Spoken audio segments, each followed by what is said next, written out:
Welcome into the final edition of Beyond the Arc. This season here on High School Cube News. Brian Chimino with you once again with Michael O'Brien of the Chicago Sun-Times. Mike and I were both down in Peoria this past weekend for Class 3A and 4A state tournament. You can check out all those videos right here on the website. So we're just going to kind of wind down the season here on the show. And Mike, let's start with the two champions. Morgan Park, Class 3A, back-to-back state champions. We didn't know what they would be. They lost Billy Garrett. They lost Kyle Davis. How'd they do it again this year? Because it seemed like they were underdogs. Yeah, they definitely were. You know, Lamont Walker and Josh Cunningham are just solid players that not only do it on the offensive end, but on defense. Lamont Walker proved he could step up and score more, so that really filled a big hole for them. And then the backcourt got better throughout the year. You know, Charlie Moore still isn't rock solid, still isn't spectacular, but he was good, and that was really all they needed with that backcourt. It was a deep team. You know, Marcus Johnson coming in and starting in the state games, and he played really well. A lot of rebounding, a lot of defense made up for the turnovers and the lack of a real explosive scorer. For the Whitney Young Dolphins, preseason #1, postseason #1. Jalil Okafor didn't get Player of the Year, but I think he'll take the moniker of state champion over that. I'm sure about that. Yeah, I'm kind of happy. And this is the 4th year in a row my preseason #1 has finished #1. It was kind of easy with the Simeon years, so this year was a little tougher. But yeah, there's no doubt it's really important. I don't think we can stress that how important that state title is for Jalil Okafor's legacy in Illinois. You know, now you can put him up there with Quinn Buckner and Derrick Rose and all of the greats, the winners. There's a lot of great players, but they also didn't have state championships, and he's got that now, so he's in the upper echelon. We saw a lot of great games this past season, starting with Curie and St. Rita, the Pontiac Holiday Tournament, and we had a great postseason. Mike, when you look back on this season, what are some games that really stand out? Yeah, the Stevenson-Marion Catholic game was fabulous. You know, Stevenson played so well as a team, and then Tyler Eulis stepped up at the end, scoring or assisting on 26 consecutive points. That was great. A lot of great games at Pontiac, St. Charles North, and Simeon, and all the overtimes was super fun. You know, that was one of the highlights for me, I think, definitely. And then the city championship game, I mean, nobody's ever going to forget that, regardless of the fact that it was wiped away from history now. You know, Curie against Young, all those overtimes, Alexander against Okafor. We're not going to have a season like this probably for a few years at least. The top 25 this year was kind of like a game of Tetris, shuffling around, falling in and out. What were some rules? We had a lot of great teams this year, Mike, maybe more than so at the top than any other season. Yeah, definitely. And you know, some teams just sort of disappeared there at the end, like Larkin played such an amazing season. I really thought they were going to make a run in 4A.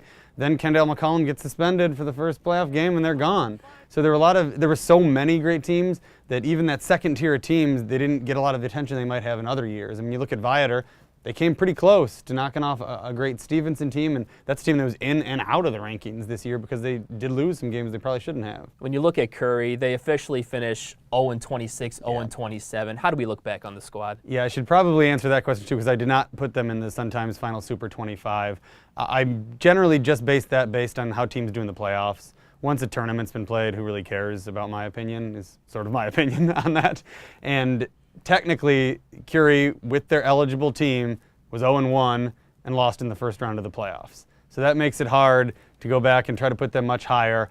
Everybody knows what happened and will remember it, but still, it's a team that didn't even win a regional. So when you look back, you know, Cliff Alexander's Player of the Year. Curie had a fabulous season, but you're not going to see it in any of the record books. It'd be interesting to see what Pontiac decides to do if Curie's going to wind up in the program next year as the champion. You mentioned Cliff Alexander winning Player of the Year, but you kind of look back on the great players we saw this year, incredible.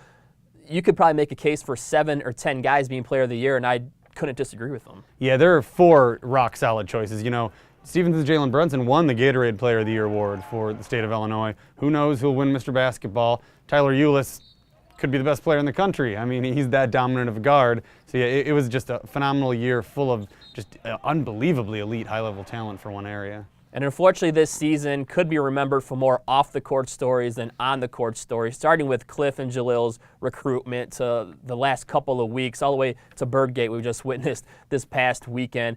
Have you really ever seen a season quite like this where there's so many off-the-court stories? No, it's been bad. And I think what this season will be remembered for in Chicago is just violence.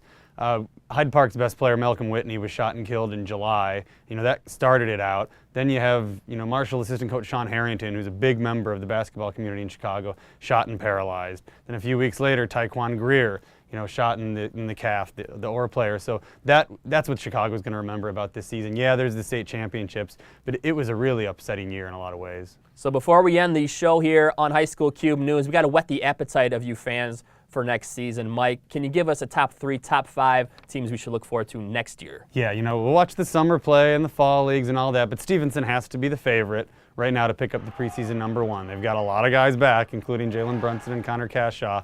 Simeon has almost everybody back as well, so they'll be competing for it. And another team to keep an eye on is definitely St. Joe's. Nick Rekosevic, might be the best sophomore in the whole state. They're going to have Glenn Watson and Jordan Ash back, so that's a team that has a whole lot of upside.